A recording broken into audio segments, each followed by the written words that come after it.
Okay, here's how Miro works. See, it's amazing. What's everyone doing at David's desk? Ever since marketing started using Miro's collaborative online whiteboard, he thinks all our other teams should sign up. Why? He says Miro's making his meetings disappear. And if every team gets on it, that means even less meetings. They're using Miro for brainstorms, mind maps, customer research. So could we use Miro instead of having another 100 meetings for every round of feedback? Yep. You can comment, react to ideas, even leave a recording on the board.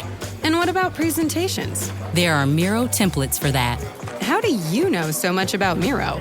I've actually been using it all along. I just used a Miro board to plan the best vacation. Okay, I'm on board. See how Miro users save up to 80 hours every year by meeting less and doing more. Get on board at Miro.com with 3 boards free forever. That's MIRO.com. All right, you're listening to FUQU, Crab Apples Only, soft and hard rock station. Sometimes you like it soft, sometimes it's just hard. Rick Rocket Stevens here with you. You know what time it is. It's time for our good friend James, Jimmy Jim, to come back in the studio and rock you through the drive time hour. He'll make sure you get through that horrible crab apple traffic we're known for. Jim, take it away. All right, a few minutes ago, I was letting in on a little bit of information that I'm assuming was supposed to be secret, but I was told that I'm going to be let go on Friday after my show, and I have since then, I confirmed it, and you know what, I've decided to just say screw it and give the big middle finger to upper management instead of giving them the opportunity. So first, I want to say thank you to you, thank you upper management for the not so great times, but in the end, I would not trade any of it for the world, and I'm grateful we spent the time together. There is nothing worse than managers that think that radio people are like commodities to be used up and thrown away with. They're no longer valuable to the shareholders, which, by the way, I've been working without a contract. That wasn't a priority. Now, I find out there's another deal in the works with somebody else, and they're only minutes away from handing me my walking papers. Well, here's your 15-second notice. Kiss my ass, and especially you, Bill Hendrick, and David Israel. You two empty suits will be lucky if this is the only time this happens to you, and it's going to be a bright day when your desks are emptied and radio is free of you. Now, this shows you how much they're paying attention, by the way, because they should have been in here by now, and if they were really listening to the radio stations and knew what was going on. So thanks for nothing. Rotten hell radio. I am gone. Well, shit, I guess this means I'm pulling a double. We'll be back after this commercial break. While it's probably wise to keep your children away from the Commercial Break podcast altogether, this particular episode is certainly graphic. Listener discretion is advised. On this episode of the Commercial Break. From what I read in the article, it was another whale that had died, and that he then was able to put on the skin of the dick as a robe. So, you know what they call that? And this is an actual thing. They call it pizzle leather. Good old pizzle leather. Schnizzle my pizzle, mizzle. What's that? What's that coat you got on made of? Well, there? Oh, God, only yes. the finest. It's the finest in pizzle leather. I thought you did do some tantric stuff. I did, but I'm not going to call myself any kind of like tantra yogi or something. Yeah, I'm not a guru. I'm not a puru, a guru of the penis. I'm not giving a holy sacrament to somebody, right? I didn't take it that. I didn't want to send my son out there into the wild and then, have some disturbing interactions, especially as a teenager. Well, that's true, yeah. Yeah. In locker rooms and sleepovers, whatever, I was thinking more of sex, but yeah, I guess the boys too. That's it. I was thinking more of sex. Like, I was thinking more of that, that first awkward interaction that you have. Yeah. And you're fumbling around as teenagers. True. Yeah. And for me, that was, 11. But.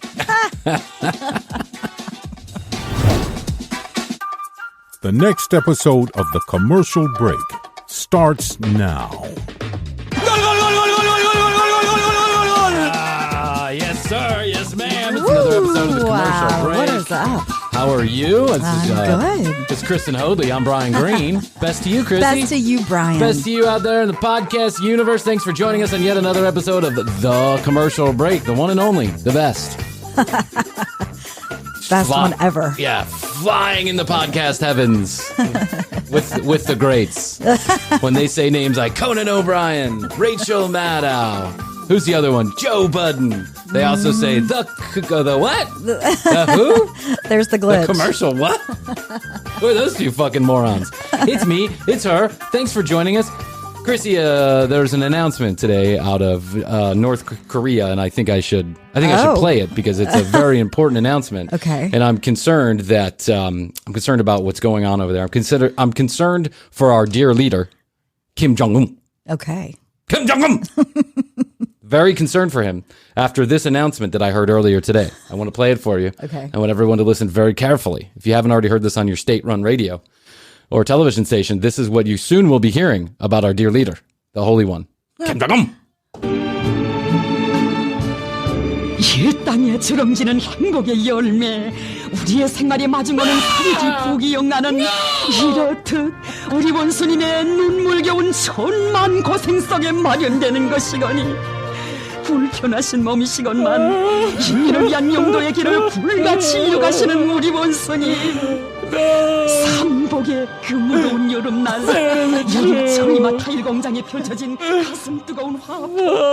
I just can't even listen anymore. The words, they cut too deep. They hurt too bad, Krissy. You don't even have to understand the language to just feel the emotion. Kim Jong-un has a limp. He's got a limp. A limp? A limp. And this... 얼마나 천만 심장 격동시킨 것입니까? Maybe it's because he doesn't poop. Music. He doesn't poop. No, that's what they've told everyone. He has scored a 36 while golfing. Yeah. He scored a 36 one time golfing. He only bowls a perfect score. Mm-hmm. He's made the best movies. He rides the best horses. He can make a rocket at the snap of a finger. He is Kim Jong-un, Supreme Leader of North Korea. This is how they make announcements. I mean, you don't even have to speak that fucking language to understand how much bullshit this is. And you imagine if someone ran something like that about Joe Biden?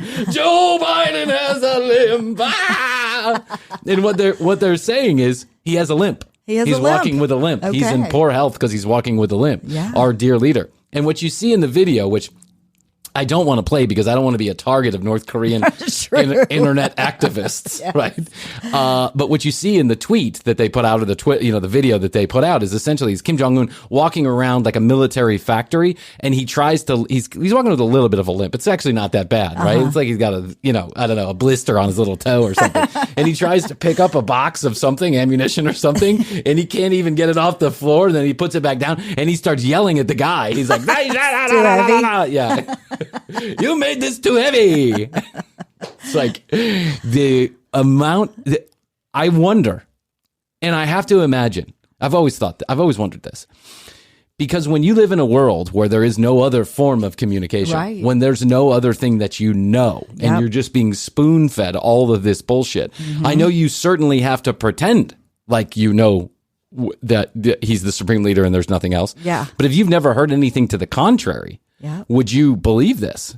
Probably. Yeah, that's imagine. The only thing that you've got to go on. There's nothing else. Yeah. There's no other information that you have. So these people, most of them, I got to imagine, blindly believe that he is the Lord and Savior. There is no religion. It's Kim Jong-un. Yeah. He's it. He's the guy. He's the guy. He's the one. I once watched a video of a couple of reporters who managed to get access to like a fair over there, like a celebration, a fair. I mean, people do go over there, right? Yes. Not very often. Not very often, because you can end up like that, Warheimer guy. What was that guy's name? Remember the guy?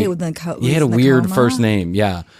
Anyway, he was in a coma. He came back dead. Yes. Basically, came back brain dead, and they had no reason why. But anyway, they were over there in wherever they were, and there was like a fair, like a Ferris wheel and stuff like that. Yeah. And it was sparsely attended, and there were just a few people there, and the reporters managed to gain access to people to talk to, but they only could ask a few certain questions. But was it like a staged fair? I mean, there weren't many people. Who knows, right? Who really knows what's real or what's fake over there? Yeah. And if the Western press is over there, you know that everything is highly guarded. Choreographed, because that's the way that it is. Yep. So they were talking to these people that seemed like people they just randomly picked out of the crowd. But what the reporters or what the documentary makers realized afterwards is there was actually a guy that kept walking behind everybody. Like in the shot, this guy was just walking back and forth, And the people they were interviewing would like look over and look at him, right? And so it was like, fuck it. Yeah. What? Supreme Leader. Swear to God. I believe all the bullshit. Yeah. I once also read a story about people that would run cell phones over there. They would run cell phones with preloaded stuff like The Office or a movie or something like that, because you can't, there's no internet over there. So you aren't getting on the free internet, at least, the free worldwide internet. But they were like preloading movies with The Office or something, and some dude people were killed because they were watching The Office. And it's like, holy shit. Michael Scott. I like Pam and Jim as much as the next guy, but that's just kind of a bunch of horse shit. I wanted to get right into something that actually you had pointed out the other day. There are actual scientists, who are now trying to study the supposed size. They're trying to get to the bottom of how big was Moby's dick. Moby Dick's dick, the whale in Moby Dick. How big was his shaft? Yeah. And because there's apparently a whole chapter where taller than a Kentuckian. Is what as tall as a Kentuckian and as wide as a whatever, like a freight train or something like that. It's really a weird chapter that's like all about sex and the dick, and it's almost like who's the writer of Moby Dick? Oh yeah, okay. This shows us how much we know, right? I never read it. I never had to in school, and then it just hasn't come back up in my top ones that I've got to read. I think it was one of those things on a reading list, like a summer reading list. Yeah. Here's one of the choices, and I always pick the ones about like war or nonfiction. I never wanted to read any of that shit, so I don't think I ever read Moby. Maybe a chapter or something like that. But anyway, so Herman Melville. Herman Melville just came to me. I think that's who wrote it. Oh, that's that. Sure. Herman Melville, the writer of Moby Dick, says Hoadley. It just popped in my head. He wrote a whole chapter, like chapter 11 is just apparently he went crazy for a minute and just started writing this chapter. I don't even know if it's Moby's dick. I think from what I read in the article, it was another whale that had died, and that he then was able to put on dicks the skin of the dick as a robe. So you know what they call that? And this is an actual thing. They call it pizzle leather. Good old pizzle leather. Schnizzle my pizzle, mizzle. What's that? What's that coat you've got on made of? Well, there? I'm glad you asked. The finest. It's the finest in pizzle leather. How do you like my pizzle leather? Well, it smells a little funky. That's the sign of good pizzle leather.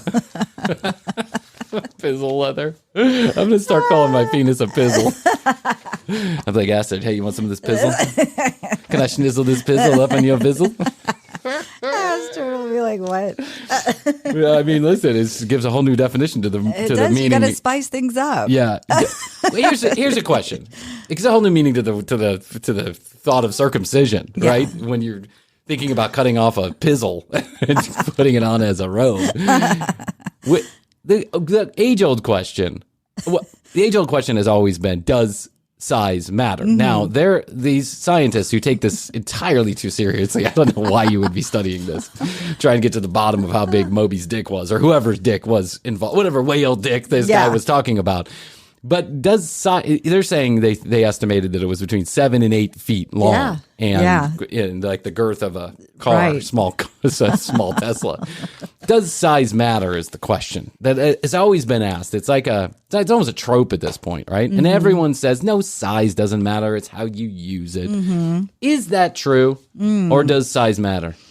I mean, I think it matters up to a cerent point. What is that point? How many inches is that?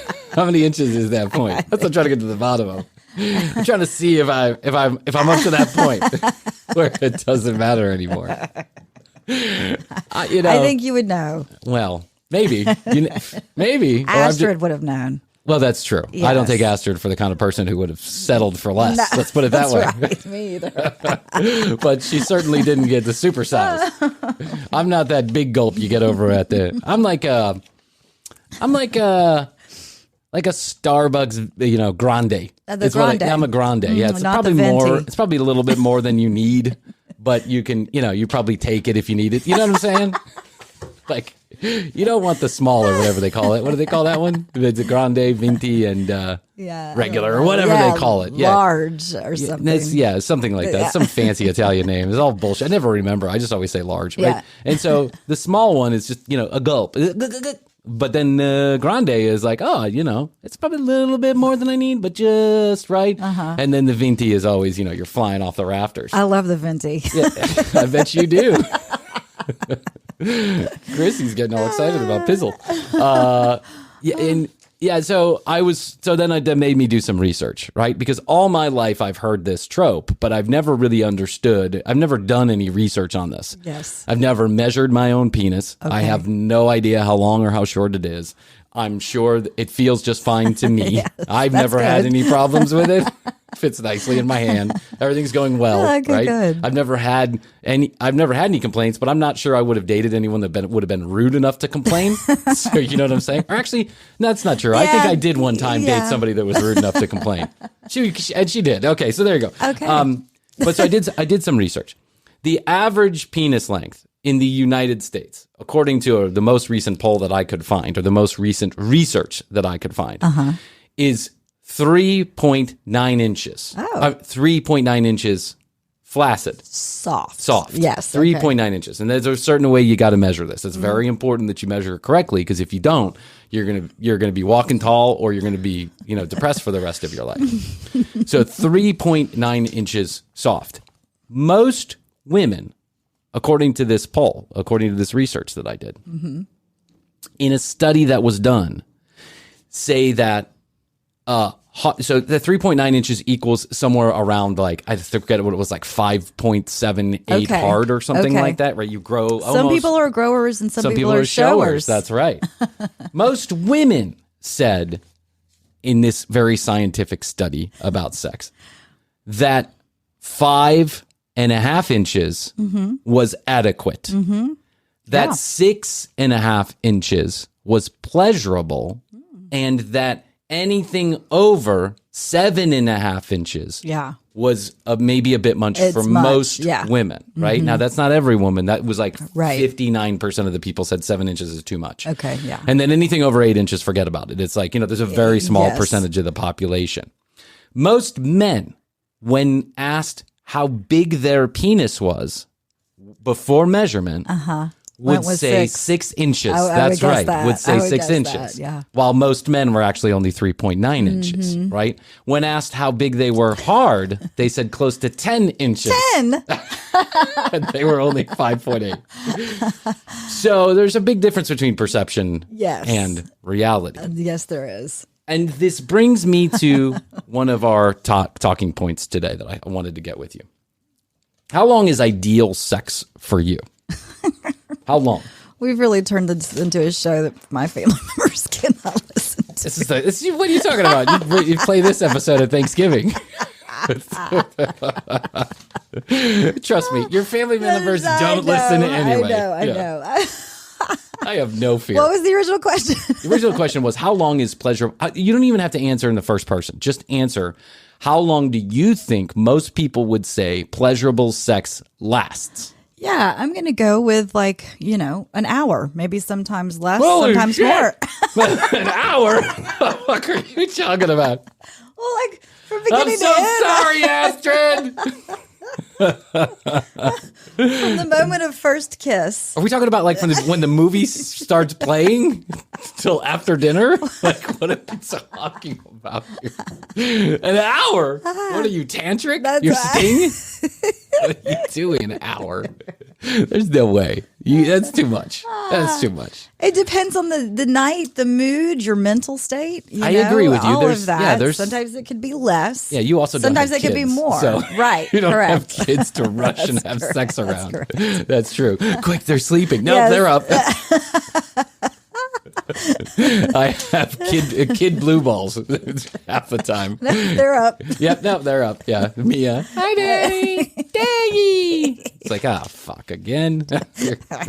All right, Daddy's just washing Mommy's back. The shower. What would you say, or what was in the study? Well, now I have studied, or I not studied. I'm not Sting, right? But I have practiced. I thought you did do some tantric stuff. I did, but I'm not going to call myself any kind of like tantra yogi or something. Yeah, I'm not a guru. I'm not a puru, a guru of the penis. I'm not giving a holy sacrament to somebody, right? I didn't take it that far, but I did study tantra sex. I went to some seminars, I read some books and stuff like that. Just because at some point in my life, I was like, it's interesting, and I wanted to, I guess, be a better lover. That's good. For everyone involved. That's good. Yeah. I felt like even for me, I needed, It's always improving. Sure. I was just at that, I'm a giver, not a taker. And I wanted to give. Yes, that's nice. For an hour.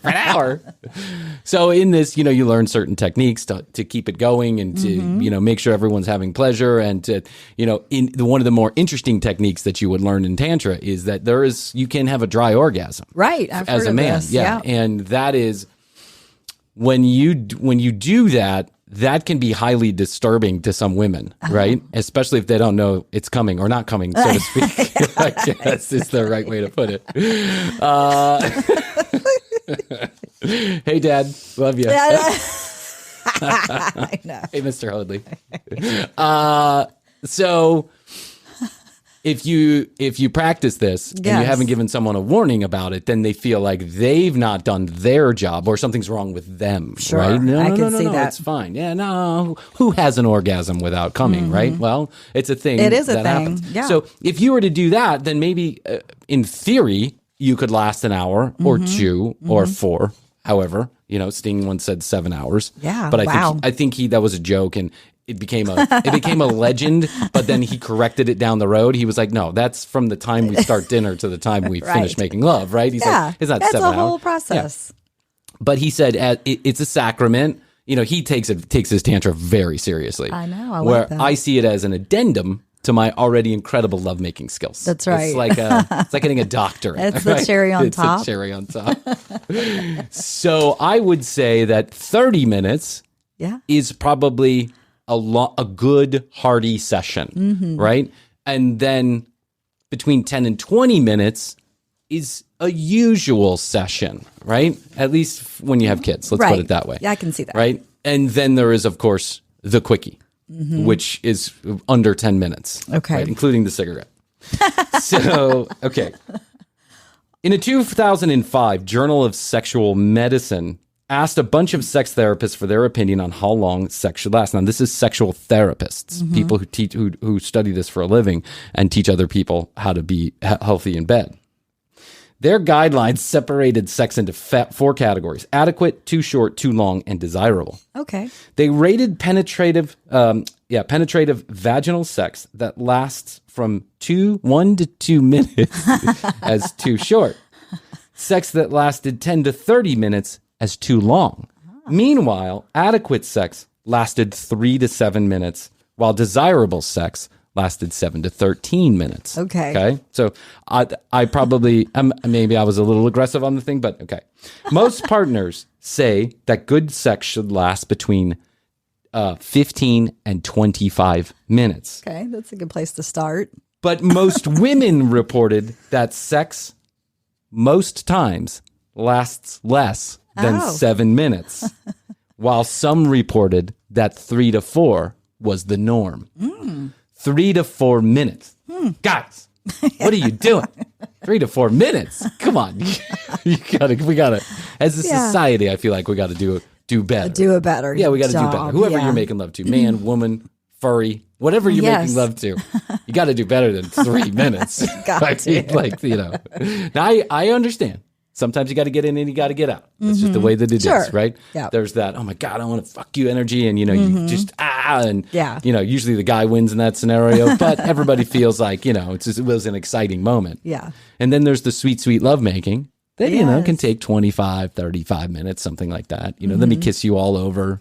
Yeah, it's a whole process. Let me make sure Matthias is still sleeping. Hey, he's not. Oh, yeah. Do you mind if we watch? Do you mind if we take a break for Shauna Ray? Oh my God! I feel like this was disappointing for all men out there. How can we, as a sex, do our women dirty like that. I know. Less than 3 minutes. Yeah, it's not right. If most of your sexual encounters lasted less than 3 minutes, wouldn't you be completely dissatisfied? Yes. Yeah. But let me ask you a question. Not having to do with Jeff, right? Okay. Take Jeff out of the equation. Okay. Because we know what kind of lover Jeff is. The best one in the world. We've seen the tape. We've drawn Venn diagrams. We put Jeff right up there at the top. You know, like who's that Madden used to do on the teleprompter. Right. I've watched. I've been. Oh, look at that hip action. Look at his ass in the air right there. That is apex ass right there. He's good. He knows what he's doing. Yes. In your experience in your conversations with other women around the world, as you do, Hoadley. As a representative of the female race. Female race. How do you think that is accurate? Do you think it's accurate that most women experience vaginal sex for less than 7 minutes most of the time? I don't know. I hope not. Yeah. Okay. Like when you and your girlfriends are sitting around and chatting, do you about how long was your vaginal sex last week? You guys don't have that conversation? No, either do we. Don't. Yeah, we don't want to embarrass apparently not, because we don't want to embarrass ourselves. We want to be like, hey Bob, how long did you bang Betty for? Less than 3 minutes, bro. Sweet. You got to the 3 minute mark? I got to the 3 minute mark. Okay. That's right.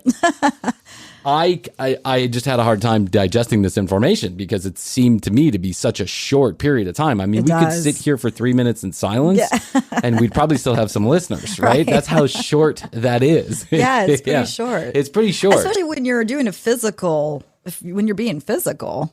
You know, I mean, 3 minutes could seem really long if you're talking in front of a crowd of people. Yeah, that's true. That's true. But if you're doing something physical that you want to be doing, that you're excited to be doing, I would think you want to. But I think that's the problem. Longer. I think that's the problem as a society, is that we see all of this really instant gratification. Do you know how long? I also did this research. Do you know how long an average Pornhub view lasts on a video? Oh, I don't know. Maybe 3 minutes. I don't know. 39 seconds. Really? 39 seconds. 39 seconds. This explains everything. This explains everything. I know. That's what it is. It's that we're so used to just getting in and getting out, you know? I think that's what it is too, is that as a child, it's a shameful thing to masturbate. Right. And so you do it quickly so that you can not be caught or whatever, right? It's in the corner, in the dark, literally sometimes in the corner of the dark, under your covers. Yes. Humping your mattress. Ah! Here comes Dad. Ah! Well, and it's understandable. Like, no one wants to be caught masturbating. That's an embarrassing thing. Yes. But then that teaches you. It's embarrassing by a parent. God, no. How many times I was close to, I was probably caught, but my parents probably just were like, yeah, gotta close that door. Sorry. What's going on in there? Why is Bryan dressed up like a cat? Why is he pissing in a litter box? I don't understand what's going on over there. Yes. Yeah, that's that. But you're taught that it's very transactional. Yes. Where I think, and I'm not saying that women don't also do that. That's transactional, but I think by design, it takes a longer time to get worked up. I'm just making some assumptions here. Yes. You jump in. You're the woman in this conversation. Yeah, no. Well, for a woman too, it's so very mental. You know, it's not just what we're seeing or looking at. It's a whole sensory thing going on that to me should last longer than 3 minutes. You know, I just had this picture in my head of like to really satisfy. You know, those guys, the one man, like back in the 20s, they had the one man band. The guy who had the cymbal under his arm and the kick drum on his back and the guitar and the harmonica. I always felt like that's how you had to come to the bedroom in order to make sure your woman had an orgasm. Ching, ching, ching, ching, ching. Let me press this lever and this lever. And I do the kick drum at the same time, and I'm gonna blow on the harmonica. Yes. I'm gonna stick my finger in your rear and put my tongue on your coochie and make sure my penis is in your hand and twist on your boobs and bite on your neck. Yeah. Yeah, all at the same time in order to get it. Communication is key. Communication is key. That's like the communication is key. What does the other person want? And what do you feel comfortable doing? You know, and those two things have to come together. Weirdest sexual request that you've ever heard in your personal life. Not, I'm saying someone made of you, but you've heard someone somewhere was in a conversation and said, someone asked me to do this. And I was like, holy potatoes, I'm not doing this. Or you just thought it was weird. I mean, nothing comes to mind that I can really think of because, again, everybody's different. What's weird to one person isn't even weird to another person. Well, what was strange to you? Do you remember? Do you remember anything? Anything come to mind? No, not really. Maybe some kind of dress up type thing, but it's kind of run of the mill though. I've heard with nurses, schoolgirl, whatever. Yeah, I dated this girl for like a hot second, and she was into S&M. Yeah. And it was I was in over my head from the beginning, right? I mean, I was just in over my head, but she was one of the sweetest people I'd ever met in my entire life. And I really liked her. I thought she was attractive. And I knew that she did this on the weekend. She was older than I was. I was at the time, I was 19 years old. She was a professional dominatrix. She was a dominatrix. I don't know if professional, but that's what she liked to do on the weekends. Okay. So she would go to these clubs here in Atlanta, which Atlanta is known in, song and history for having some weird, club, like every city, I'm sure, but our red light district is healthy. And it was more healthy like back during the Olympics. It was really healthy. Right. We had like 6 or 7 dominatrix, or S&M clubs. We had certainly a lot of gay bars. Yeah. We had, Backstreet, which was open 24 hours and was just I can't believe that place wasn't raided by the FBI every other weekend. It was like the most no shame anywhere. Yes. When people talk about Studio 54 and how crazy that was. That was our version. It was our version, and I think it was just as crazy to some degree. And it was huge. It was like 65 rooms, and you could find whatever you were looking for at Backstreet. And it opened at midnight, and it didn't close until 8 o'clock in the morning. But this girl would make those circuits because she was older than I was. She was like 25 at the time, so she would make those circuits. So we went out a couple times, and then things got physical. And then she was like, "Do you want to try out?" some stuff I'm into. And I was at the sure. I was like, yeah. And she brought out like, ball gag and a leash. And I was like, can we skip the ball gag and the leash and go missionary for a couple minutes? How do you feel about that? Can we light some candles? Right. Can we light some candles? See, communication's key. Have you ever been to the Lilith Fair? Do you mind if we play some Depeche Mode? And so it was like a bridge too far for me. I'm not into pain in sex. That's not my thing. I'm into pain in general. Like I'm just not into it. It's not my thing. Right? No.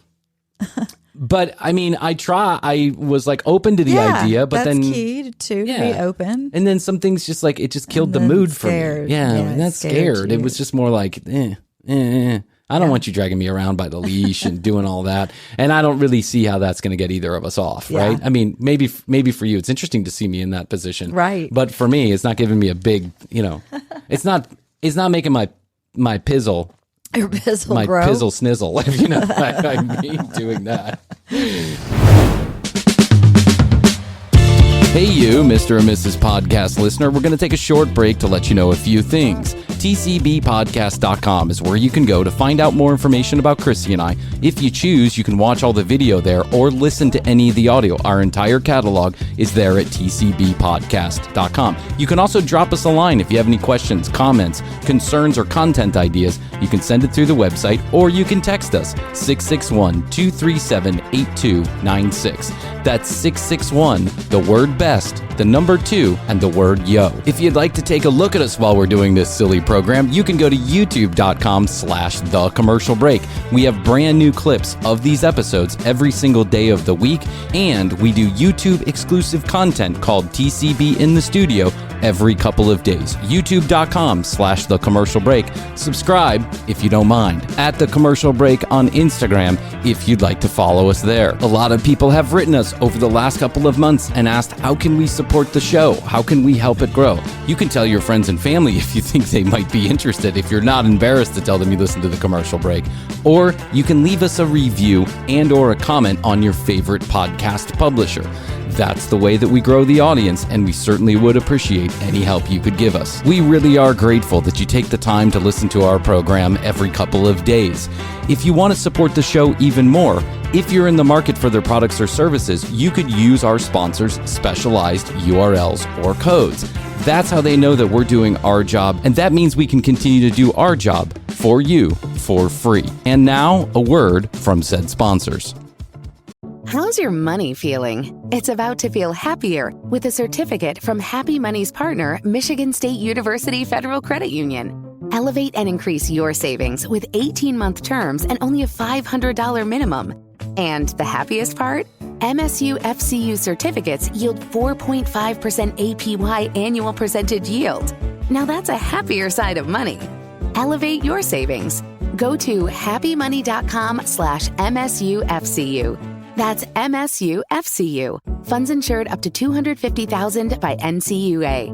The APY is accurate as of the 12/1/2023 dividend declaration date. Early withdrawal penalties do apply. Fees may reduce earnings on the account. Any monthly withdrawals or transfers reduce earnings.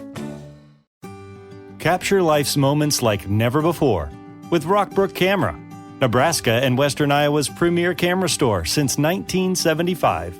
Rockbrook Camera is not just about selling you a camera. It's about helping you become a real photographer, recording your life and sharing it with others. Today's cameras are faster, easier to use, capable of shooting stunning video, and with film photography making a comeback, there's never been a better time to dive into the world of photography.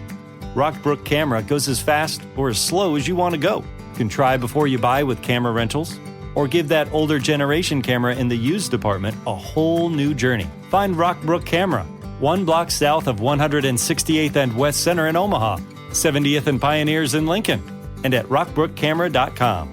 That's rockbrookcamera.com. Discover or rediscover your love of photography today at Rockbrook Camera. Great photography begins here. So in the context of me researching all of this stuff about sex, you serendipitously sent me a link yesterday that you had no idea that I was preparing this particular episode, because we usually don't have a ton of conversation. We like to keep things fresh on the show. So we don't have a ton of conversation ahead of time. We just kind of go in, right? We go in, just, bareback it right in.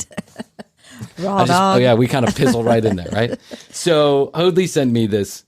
She sends me the weirdest, I'd say weirdest, I guess it's not that weird, about these two ladies who are running around Australia, running around the world, these Australians that are running around the world taking pictures of vulvas. Oh, yeah. Yeah. It's like the Vulva Acceptance Project is what it's called. Yes. So this girl in Australia is literally running around, and apparently she has a wait list for this. This is a very popular thing that is happening now. She has taken tens of thousands of pictures of vaginas, vulvas, which we learned from Dr. Sin is the actual term. Yes. Yeah, it's the actual term we use, right? Is because the vagina is something more specific, but the vulva. And she's taken tens of thousands of pictures. Yeah, I think it's awesome. And they're on her website.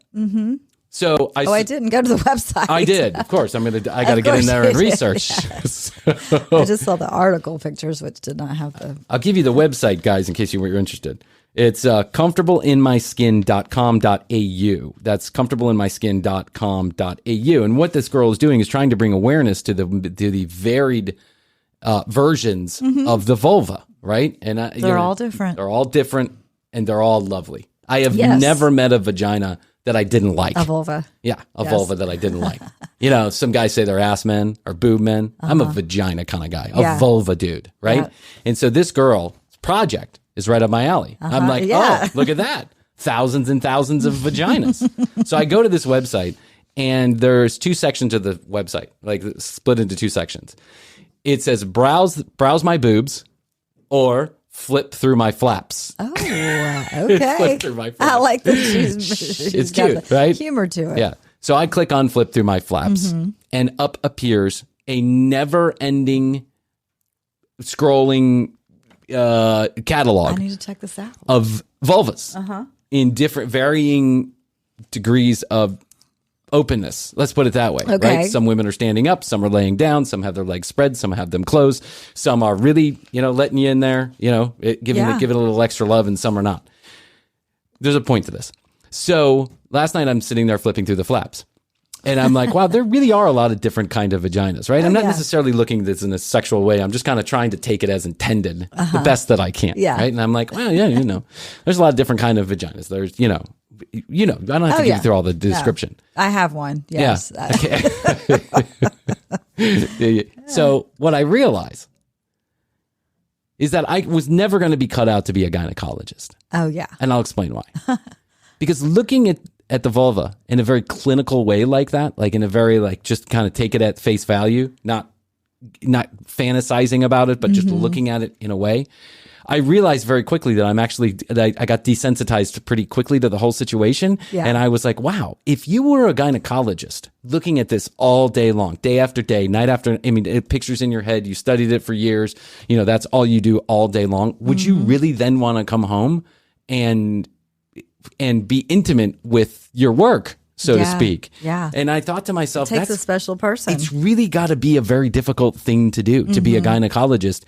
And to be, as a man, to be a guy, or I guess a woman too, as a person, to be a gynecologist and then want to sexually desire the thing that you spend nonstop working on in so many varied forms. Yeah. And probably some varied forms that certainly aren't photographed, on the worst of days, right? And I was like, holy shit, after 30 vaginas, I realized I could never be a gynecologist. I couldn't do it. I couldn't take my work home. I couldn't take my work home with me, so to speak.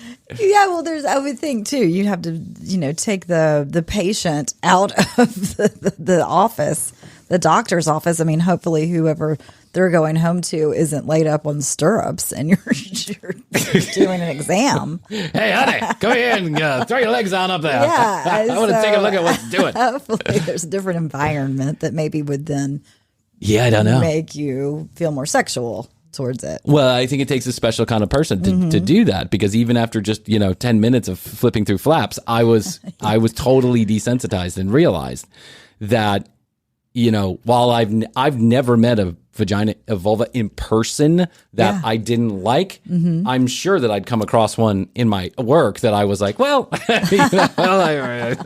this one's difficult. You know what I'm saying? And then how they do that, I don't know. I'd be so interested to talk to a gynecologist and ask them their opinion on this, like a straight man gynecologist, right? How do you look at vaginas all day long in their varied versions, in their best of days and their worst of days, and all this other stuff? How do you look at them and work on them all day long and then go home? I'm sure Astor would be fine if you called up her doctor and wanted to talk. Starting to make me think that Astrid's doctor is a little stranger than I thought he was. He's this Australian. He's like guy's from New Zealand or South Africa. Excuse me. He's from South Africa, and he's the kind of guy who makes a joke, but it's never quite lands the right way, so you never know it's a joke. And then he'll give you. He's very clinical, right? But then he'll make a joke. He'll be like, "So, how's your anus? I cut it wide open," and you're like, "Whoa! Did you say what? You split it wide open? I cut it wide open. I'm just kidding. I didn't actually cut it wide open. Do you get that? Do you see that?" Or he'll be like, "I'm going to give you these pills, and then what I want you to do is I want you to have sexual intercourse 3 times for 4 days, and you could throw in a 4th if you'd like." You're sitting there like, is that a joke, or should I actually throw in a 4th? Because that sounds like a lot of work. You never quite. Not if you're going for 3 minutes. So well, when you're having a baby on a clock, let me tell you something about the timing it goes out there. I wonder if we could do like a pizzle acceptance project. Yeah, like a penis acceptance project. Because I think penises are probably just as varied as vaginas. Absolutely. It's like a fingerprint. Everybody's got one. They're a little bit different. You should start it. Yeah. Then we'd have to go with circumcised and uncircumcised. And that was a big decision to make with my son about circumcision. How do you feel about circumcision? Yeah, I'm for it. Yeah. Sure. Why not? Yeah. I mean, the decision at the end of the day is made largely because I am circumcised. Right. And so you want dad, you don't want to have to answer a lot of questions about the differences as they get a little bit older. You don't want any. The doctor pointed this out because I never thought about it until the doctor said, "Do you want your son circumcised or not?" Yeah. And I was like, well, for some it's religious. And true. Then there's also too, I think there's health benefits to it. I did a little research on this a while back for some reason. It's about the cleaning and the whole 9 yards. But now the opposite argument is you're cutting off half of the nerve system that goes there. So could sex be more pleapleasurable? Could be. Could be. But I'll never know. But could be. Yeah, I don't know where the other half of my penis is. But once it's gone, it's gone. And it's such a difficult thing to know is going on. Like here in the U.S., if it's not a religious reason, you don't go follow the doctor in, and the doctor just does it real quick, right? Okay. He's like, okay, today, right before you leave the hospital, like, okay, today's the day, and but when they come back out, that's an obviously upsetting surgery, right? Like, it looks upsetting, and the baby's upset. Yeah. But I never thought about it until the day that my doctor asked, "Would you like to have your son circumcised?" Yeah. And then I was like, "Oh, that's a good question. I don't know." And he made the point. He said, in my opinion, and I said, what do you think? Well, there are these, the school of thought out there that there are many benefits to keeping, the penis intact and in the way that it was intended, so that they've got all of their nerves, and so the, blah, blah, blah, blah, blah. But then there's this other school of thought that the reason why we do it is to make sure that the penis stays healthy and clean, and it's easier to, kind of manage, and it's more easier to manage. It is easier to manage. I don't think it ever gets easiher to manage. It gets out of control. It does its own thing. I'll tell you that much. So he says, here's what I would use as my guiding light. My guiding light would be this. My guiding pizzle. That's the guiding pizzle. The pizzle principle. I'm picturing like a lantern. Come this way, Bryan. Come to the circumcision. Bring your penis. Follow the penis-shaped flashlight. Yeah. So as the guiding principle, right? As the pizzle principle, as I might say. The pizzle principle. It's the pizzle principle. Oh. It's your pizzle principle. Whoa. Are you circumcised? Yeah. And I am. And he says, you said what? What? You want to see? And when I said I am, he said, well, let's see. I'll try and do it. I'll try and match him up. Another joke that didn't land. I'll see if I can't make him look the same. He said that, and I was like, yeah, I am. He pointed out, probably accurately, well, when your son gets to an age where he's going to realize that daddy and and me have the same thing, right? You may be easier to answer questions if everybody looks the same, right? Plus, I think at least in the United States, there are far more circumcised men than there are uncircumcised men. Yes. So you don't want to. I didn't want to send my son out there into the wild and then, have some disturbing interactions, especially as a teenager. Well, that's true. Yeah. Yeah. In the locker rooms and sleepovers, whatever, I was thinking more of sex, but yeah, I guess the boys too. I was thinking more of sex. Like I was thinking more of that, that first awkward interaction that you have. Yeah. And you're fumbling around as teenagers. True. Yeah. And for me, that was, 11, but. But I think I made the correct decision. Yeah. Here. Yeah. I think it's all personal, but yeah. You've seen far more circumcised penises than you have uncircumcised. Am I right about that? Mm-hmm. Yeah. Far more. I'm putting words in your mouth. I'm trying to make myself feel better about the decision I made. You, right? What? I don't ever think I've seen an uncircumcised penis in real life. Yeah. Yeah. No. Except for let me tell you a story. Right before we moved to Atlanta, my dad was looking at jobs all over the country, and it was kind of narrowed it down to two different places. Spencer, Iowa, which is in the middle of fucking nowhere. Yeah. It's a tiny town, right?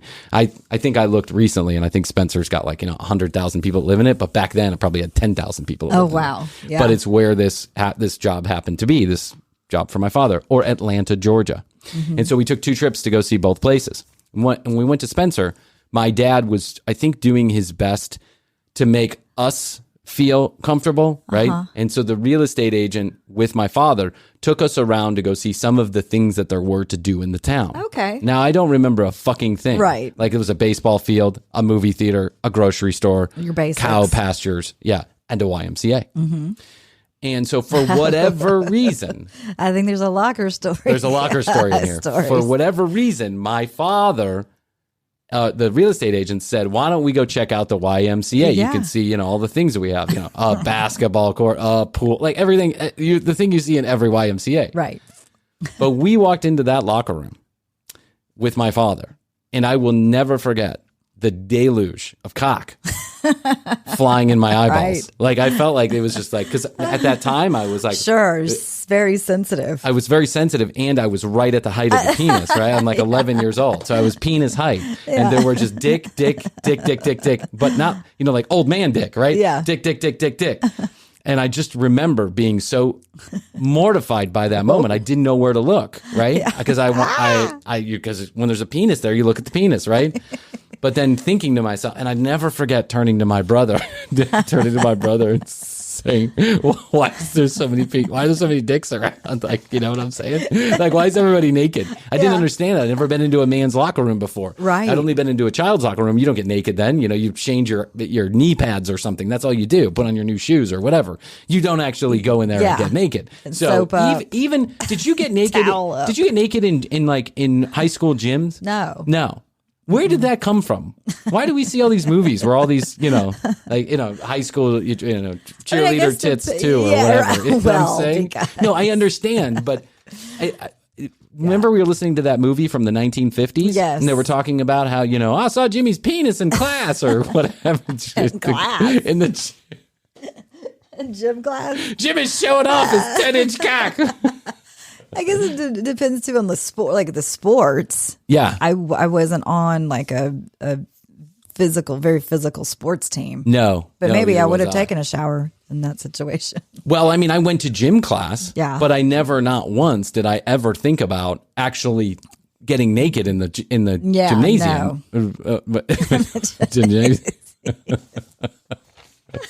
Bryan, get up here, climb this rope with your massive hard on. I was going to say, you got the rope. But come over here and hump this rope all the way up to the top. I can't. They're literally laid down. I hurt my pizzle, coach. I got a broken pizzle. But I have never understood. Even when I was in middle school, public middle school, and we would go into the locker room every day for gym class or whatever. Yeah. I don't ever remember seeing a naked boy ever. Yeah. Like never. I think it became more of like a health club thing.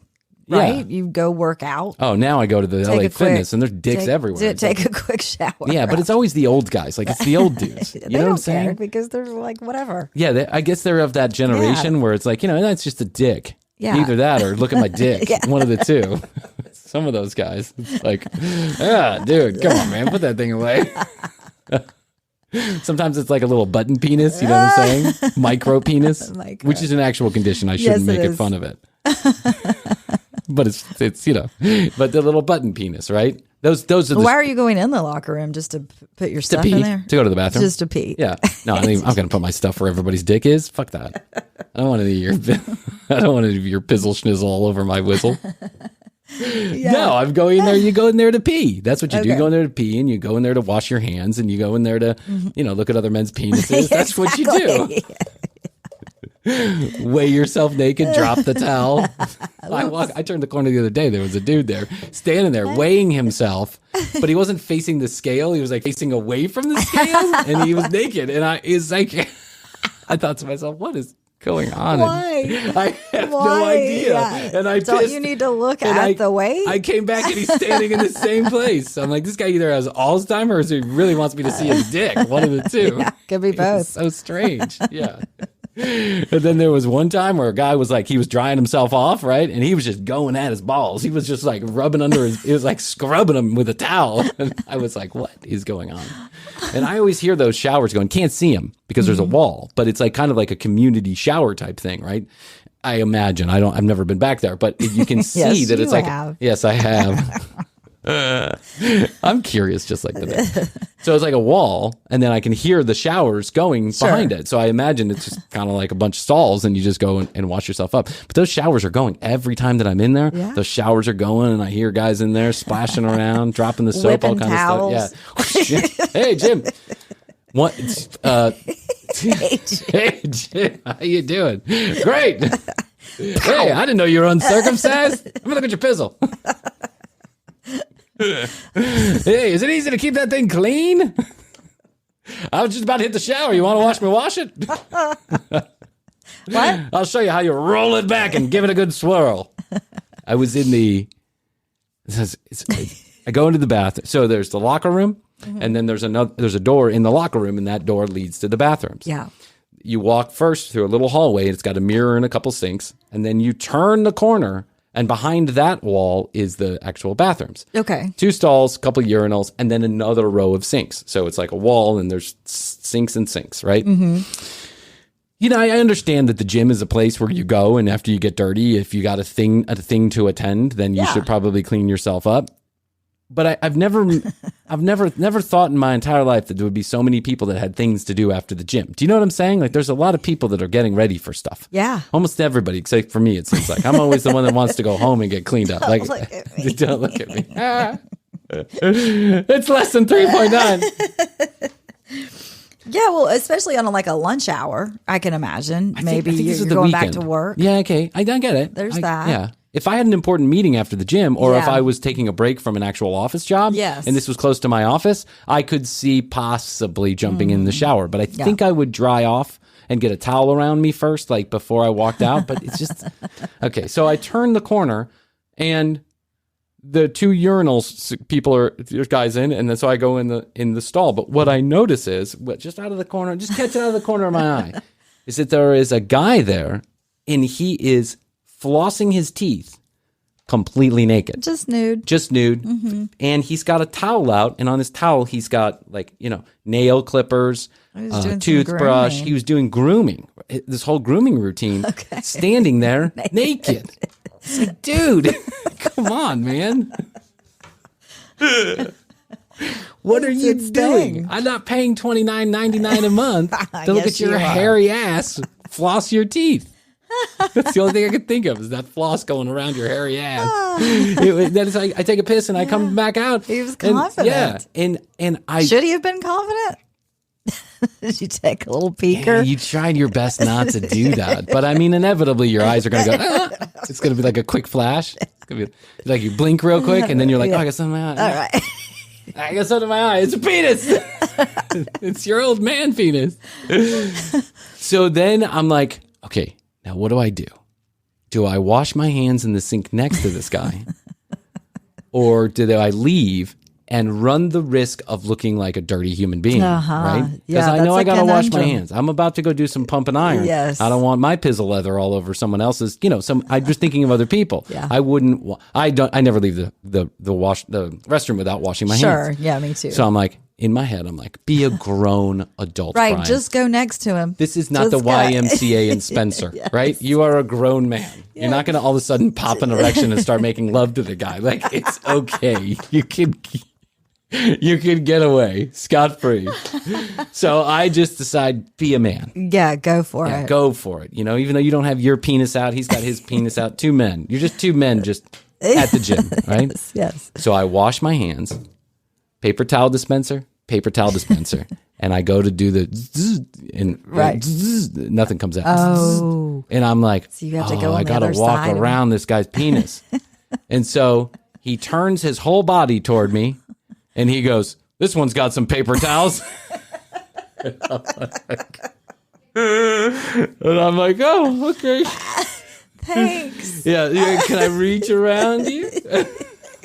Mind if I do a reach around? So now I've got to walk all around this guy's naked ass and go over there and go. Oh my God. It was like, these are just the things that go through my head. I know I'm fucked up, but I was just like, oh my God, I don't want to reach around this guy while he's flossing his teeth completely naked with his hairy ass. And by the way, that ass just was like, it was like a bushel of hair. I mean, it was as if he, I mean, I don't know, but his shit must have to fight its way out every morning. Like it's like just, Monster Hunters? Yeah, like Monster Hunters. Like he could have braided it, put a little flowery cap on it.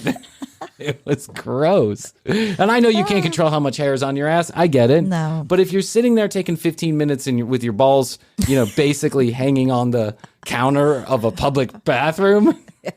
And that's the other thing, is like leaning up against it, like brushing it. And all I could think about is that his naked balls just touching the counter. And he didn't have to be naked. No, you don't have to be naked to floss your teeth unless you're at the house. That's what you do.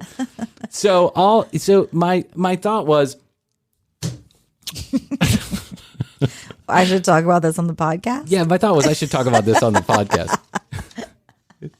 My thought was, you don't have to be naked in order to floss your teeth. Right. You could have just as well just gotten dressed and then flossed and brushed your teeth. Yeah. At that point, you're just... Or at least a towel. Yeah, a towel, a robe. Minimum. A pizzle leather, something like that.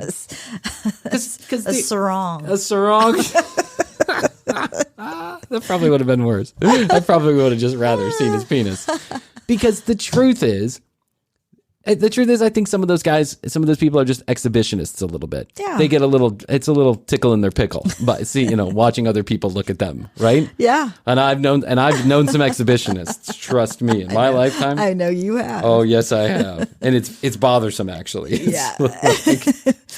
I dated a girl one time, and any time we go to a hotel room, she just had to walk in front of the hotel room naked. I'm not even going to say her. I'm not going to say her name because I think she listens to the show, but she'll know who she is.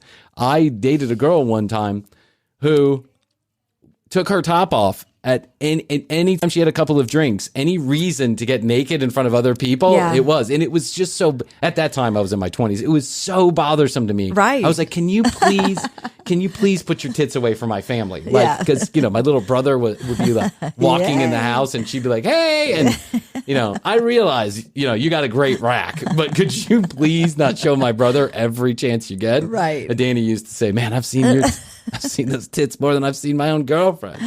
Unbelievable. All right. That's your obligatory sex episode of the commercial break. That is the obligatory sex episode. We do one every quarter. There it is. Right. Get your family and friends to listen. Send this one to Mr. Hoadley at gmail.com. Yeah, no. Yeah. Are you not going to tell Dad to listen to this one? No.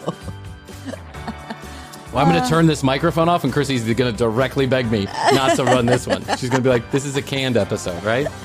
This is a backup. We have canned episodes we have canned worse episodes than this, Bryan. Please. Oh, no, ma'am. It's going on. Straight tomorrow. We got through it. We got through it. I thought we brought up some good points. And I don't think we made it too graphic. No. It's kind of like informational and entertainable. I like it. Entertainment, infotainment. We're at the cross section. That's what you get here at the Commercial Break, season number 3.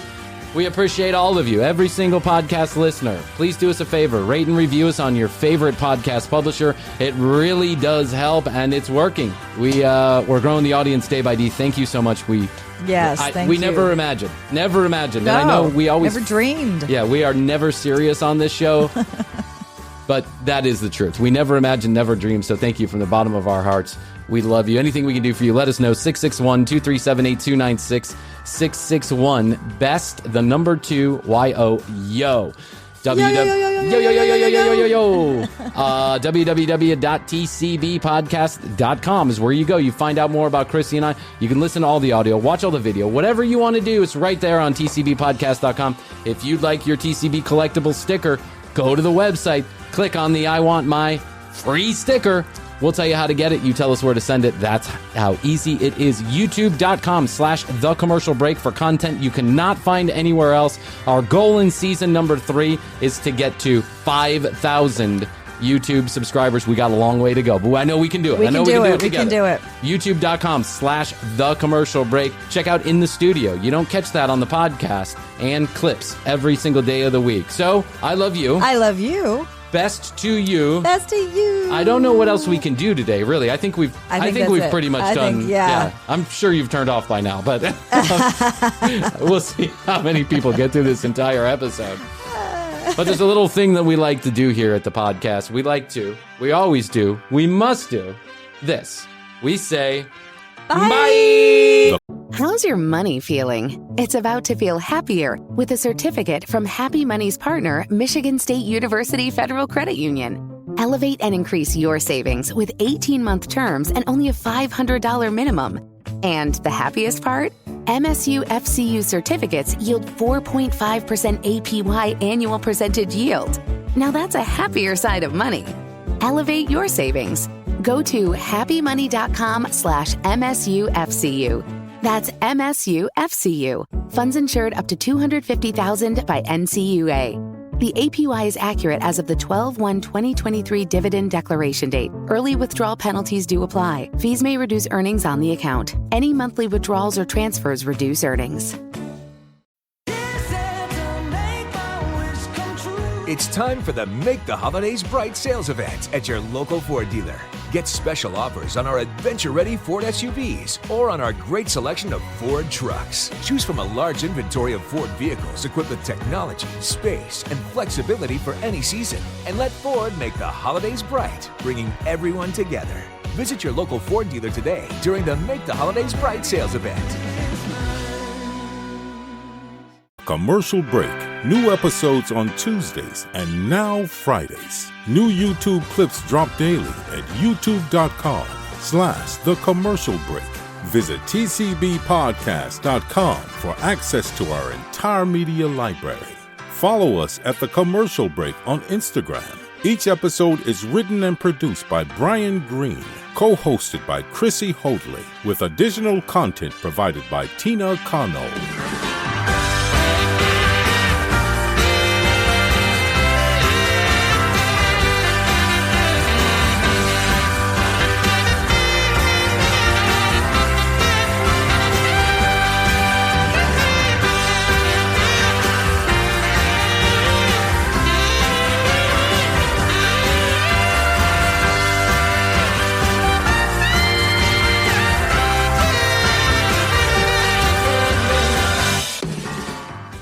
How's your money feeling? It's about to feel happier with a certificate from Happy Money's partner, Michigan State University Federal Credit Union. Elevate and increase your savings with 18-month terms and only a $500 minimum. And the happiest part? MSU FCU certificates yield 4.5% APY annual percentage yield. Now that's a happier side of money. Elevate your savings. Go to happymoney.com/MSUFCU. That's MSUFCU. Funds insured up to $250,000 by NCUA. The APY is accurate as of the 12/1/2023 dividend declaration date. Early withdrawal penalties do apply. Fees may reduce earnings on the account. Any monthly withdrawals or transfers reduce earnings.